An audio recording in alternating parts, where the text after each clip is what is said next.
प्रधानमंत्री जी को ये बताना पड़ेगा ना, बिहार के मुख्यमंत्री नीतीश कुमार जी को बोलना पड़ेगा ना कि आरएसएस कोटा कहाँ कहाँ है, किस किस के लिए। जो काबिल लोग होते हैं उनके लिए आरएसएस का कोटा क्यों चाहिए भाई? फिर ये तो अशोक चौधरी जी बताएं। अगर आपका दामाद इतना काबिल है, पढ़ा लिखा है, हमको कोई शक नहीं, हो सकते होंगे, तो आरएसएस कोटा क्यों चल रहा है फिर? अब देखिए, मांझी जी के दामाद हैं ही, रामविलास पासवान जी के दामाद हैं, आप देखिएगा अशोक चौधरी जी के दामाद हैं, और अशोक चौधरी जी तो अलग ही है, वो तो कहते हैं आरएसएस कोटा भी है। अब हम तो जानना चाहिए भाई, एक तो बीजेपी कोटा है, यहाँ आरएसएस कोटा भी है। खुद तो अशोक चौधरी पे हम ज़्यादा बोलना नहीं चाहेंगे, क्या है वो बिहार की जनता असलियत उनकी जानती है, लेकिन प्रधानमंत्री जी को ये बताना पड़ेगा ना, बिहार के मुख्यमंत्री नीतीश कुमार जी को बोलना पड़ेगा ना कि आरएसएस कोटा कहाँ कहाँ है, किस किस के लिए। यही मुख्यमंत्री जी पहले कहते थे कि अमित शाह के कहने पे फलना व्यक्ति को जो है हमने दल का राष्ट्र उपाध्यक्ष बना दिया। अशोक चौधरी कहते हैं कि आयोग में आरएसएस कोटा चलता है। हम सब बिहार के लोग जानते हैं कि आरएसएस कोटा पे बिहार में नई पार्टियां भी बनाई जा रही हैं। बिहार के लोग जानते हैं, पहचानते हैं आरएसएस कोटा वाला लोग को, बीजेपी की बी टीम को। आरएसएस कोटे से जो नई नई पार्टियों का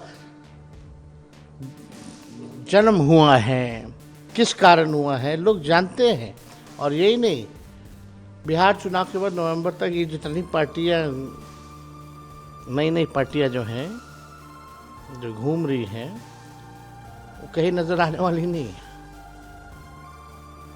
आप उनके दामाद पे सवाल कर रहे हैं चौधरी जी के, लेकिन उनका कहना है कि हमारा दामाद जो है बहुत पढ़ा लिखा है, ऐसे लोगों को जगह चाहिए। तो सवाल ये भी उठता है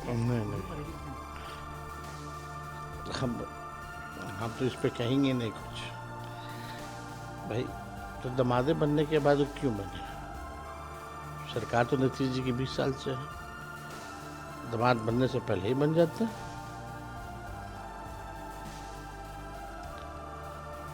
होगा ना, या दोनों बात कहते हैं, काबिल भी है और कोटा भी चलता है।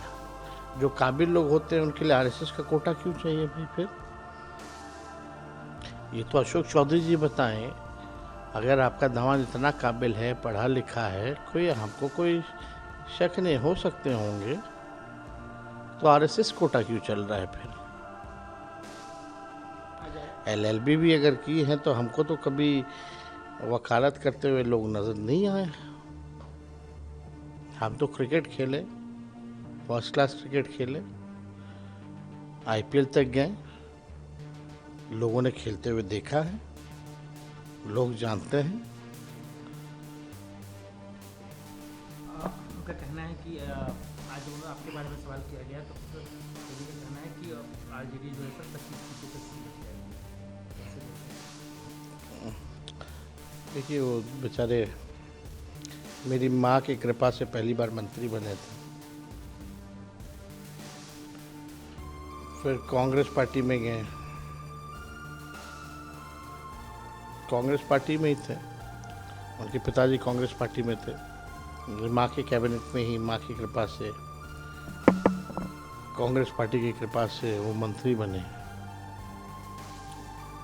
अब जहाँ भी जाए, कहीं भी जाए, खुद जेडीयू कोटे से हैं, बेटी एलजेपी कोटे से है, दामाद आरएसएस कोटे से हैं, खुद बीजेपी के गठबंधन की सरकार में हैं।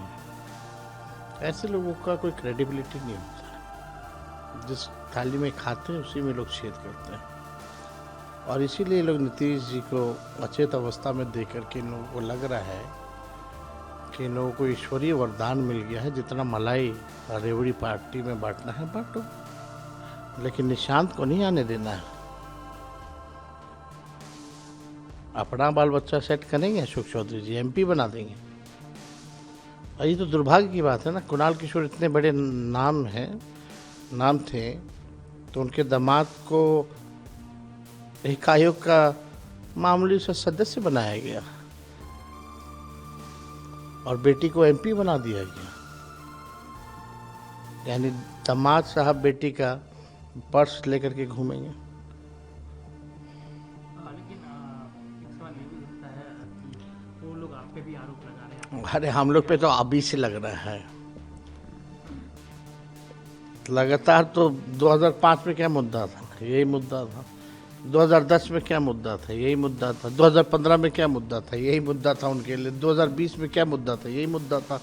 2025 में भी यही मुद्दा है। उनके पास उपलब्धि अपनी है नहीं ना सरकार की, ना भाजपा ना ही आपका बीजेपी, कोई उपलब्धि नहीं है। ना उनकी छोटी मोटी सहयोगी पार्टी तो छोड़िए, वो तो जो जितना दाना देगा उतना हमें संतुष्ट रहेगा।